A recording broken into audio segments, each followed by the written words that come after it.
ഇന്ന് ജൂൺ 19 വായനാ ദിനം. എല്ലാവർക്കും വായനാ ദിനാശംസകൾ ഞാൻ നേർന്നുകൊള്ളുന്നു.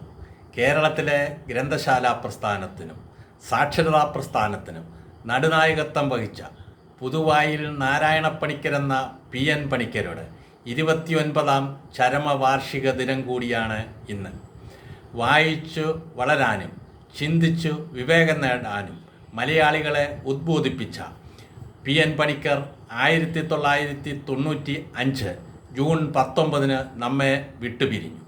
വായനയുടെയും ചിന്തയുടെയും നവലോകം നമുക്ക് കാട്ടിത്തന്ന മഹാനായ PN പണിക്കരുടെ പാവന സ്മരണയ്ക്ക് മുമ്പിൽ ഞാൻ ആദരാഞ്ജലികൾ അർപ്പിച്ചുകൊള്ളുന്നു. PN പണിക്കരുടെ ചരമദിനമായ ജൂൺ 19 1996 മുതൽ വായനാ ദിനമായി ആചരിച്ചു വരികയാണ്.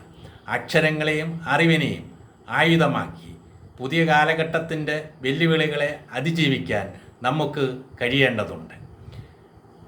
സമൂഹത്തെ നേർവഴിക്ക് നയിക്കാൻ കഴിയുന്ന ചിന്താധാരകളും ദാർശനികമായ കാഴ്ചപ്പാടുകളും രൂപപ്പെടുത്തിയെടുക്കുവാൻ വായനയിലൂടെയും പഠനത്തിലൂടെയും മാത്രമേ കഴിയുകയുള്ളൂ.